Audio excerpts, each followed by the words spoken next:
The truth is, like, I don't think this keyboard is for everyone.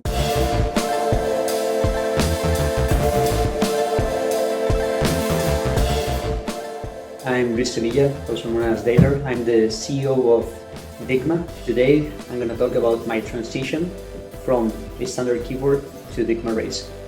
For the record, this is going to be like a honest review. I will talk about the good part and also the bad part, because the truth is, like, I don't think this keyboard is for everyone. There's like a adaptation period. You need to put some time on it, and then you can reap the rewards. First of all, we need to understand how we learn to use a keyboard. There's basically two options. You go through the correct way, where they teach you how to touch type perfectly, or you go more through the kind of gamer way. It's like when you're a small kid, there's a computer in your house and there's games, and you start playing and you learn how to type while gaming. So let's jump into the second case that I think it's more interesting. First of all, normally you have a smaller body because you're a kid, right? And the thing is, like, you game with a mouse, right? And the most important hand when you're gaming, or at least the one that we aim to be more comfortable because you need more precision, is the mouse one. So have in mind smaller body because we're kids and we need to have our mouse kind of in a more comfortable position. So what gamers do is that they move the keyboard away from their right hand, so we can put the mouse in front of our right shoulder. So there's multiple options depending on what games you're playing.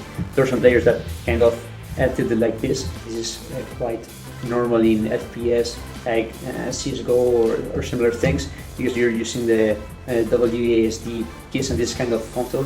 For example, in MOBAs, it's not so common to see players tilting the keyboard this way. It's more like they move it more to the left, right? And if you're moving your keyboard to the left side to have more space for your mouse, or you're tilting it, you cannot touch type properly. It's physically impossible. What you're doing is you're crossing your right hand over the keyboard. It's efficient for gaming, but it's not really efficient for typing. So when we get older, it's going to be much more difficult to improve our typing technique and write faster. And actually, this is something that has happened to me. I gamed a lot during my youth, and then when I got older and I had more responsibilities and I had work to do, I spent most of my time typing in the keyboard. And I realized that my typing technique that came from gaming wasn't efficient, and at the same time it was actually kind of hurting my body. Just to give like a personal example, I put my keyboard on the left, right? And I realized that I kind of hunched to the left and put the weight of my body on my left arm, and my right hand was floating while all my weight was on my left arm. And this was kind of annoying and actually painful for my back. And until I didn't start transitioning to Raise, I didn't realize this. So let's talk about the transition to the Raise.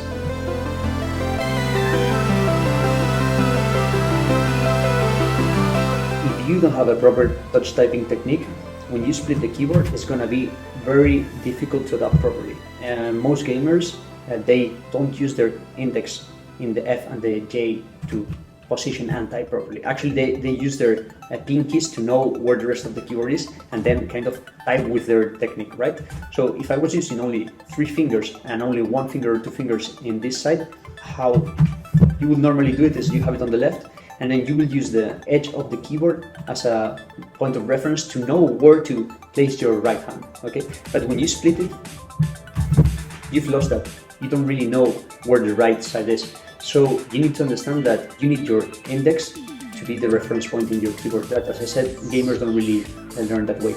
So the first thing is that I noticed I split it and I actually didn't know how to type.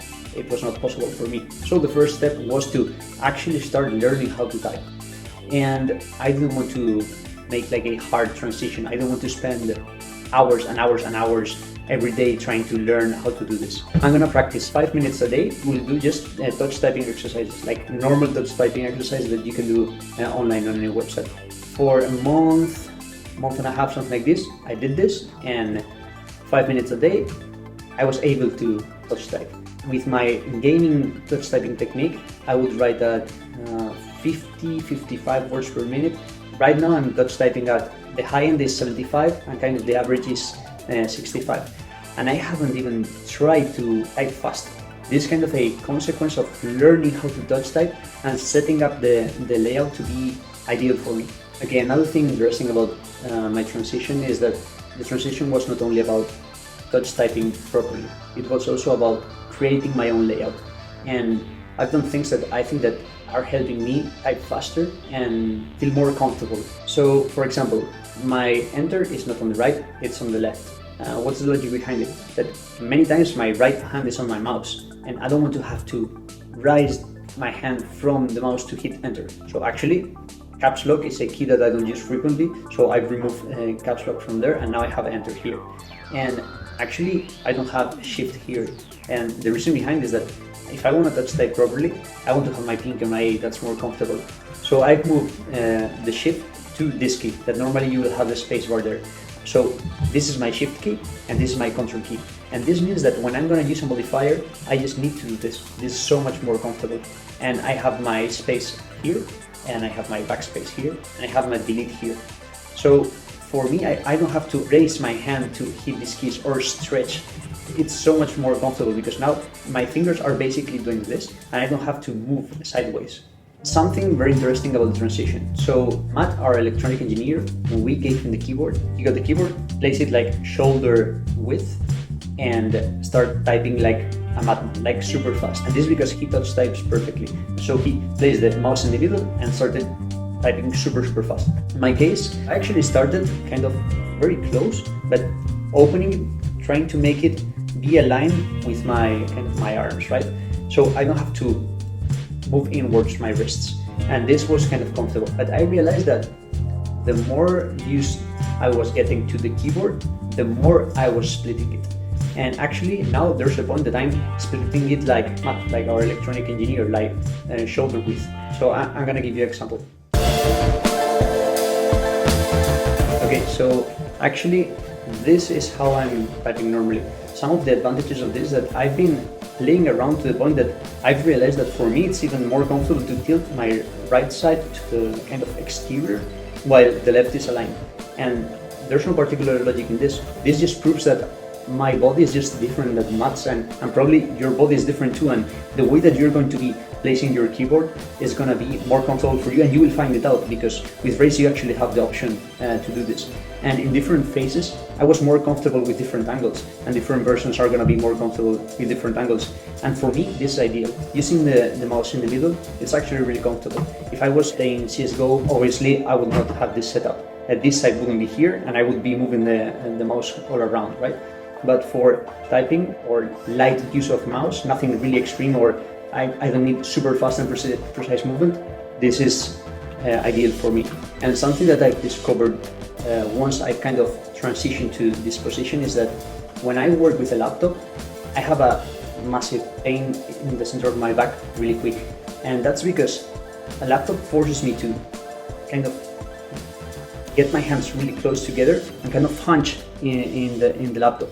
But with Raise, my shoulders are open and my back is basically straight, and this is like a more natural position. Until I didn't reach this point, I actually didn't realize how annoying it was to work on a laptop or on a regular keyboard. This journey has led into me realizing how much more comfortable this is. When I started transitioning to using Raise, I actually felt pain in my hands, and the reason behind this is that, as I explained, I only use like really one finger of my right hand, and by learning how to touch type properly, I had to move all the fingers of my right hand. So I actually started feeling pain in the muscles in my hand because I was not used to doing this. And something similar happened with my thumbs too. I wasn't really used to moving around my thumbs. Also, I had like this muscle in my hand was kind of sore, and I had this feeling for over a week. When I was doing it, it felt like when you do sport and a few days later you have pain in the muscles in your body, this kind of feeling. And just by kind of centering the keyboard with my body, I kind of reached to a more relaxed position, like kind of wider shoulders, like more open, and the combination of splitting it plus having this layout that kind of helps me maximize my thumbs, speeds up my typing speed, and also I feel I have to move around less and it's more comfortable. So Raise can help you basically, but you're not gonna just put it out of the box, plug it in, and that's it. Okay, it kind of depends. It depends on your typing technique. Your typing technique also depends on the size of your hands. Your typing technique and how you sit, it also depends on kind of your frame, how big you are, how wide apart you have your shoulders. So reaching the point that you find your ideal position and your ideal layout and your ideal technique will kind of take time. If you just put it out of the box and you use it as a regular keyboard, fine, then you're losing nothing. Actually, you're already gaining something because you have 8 keys instead of a massive spacebar, right? But if you put a little bit of time and you optimize it for your workflow or for your games or for your frame or for your hands, then you're gonna get so much more. So if you're just looking for a keyboard to, okay, I want to win more games, I want to type faster without doing anything, this isn't for you. Like, be aware that you will need to put some time on it. And the thing is that if you put your time, if you put some time on the keyboard, you're gonna get highly rewarded. And this will become like an amazing tool for work or for gaming.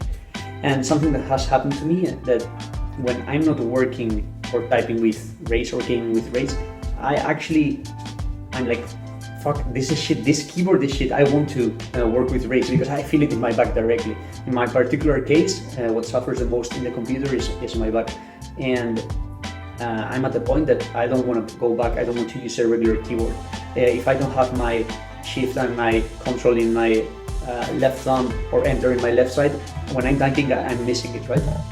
So if you put the time, this is gonna be amazing. If you don't put the time, just don't spend the money because it's not worth it. So thank you guys for sticking around for a long video. I hope you've learned a few things about Raise and how it can benefit you. So yep, see you soon. Bye.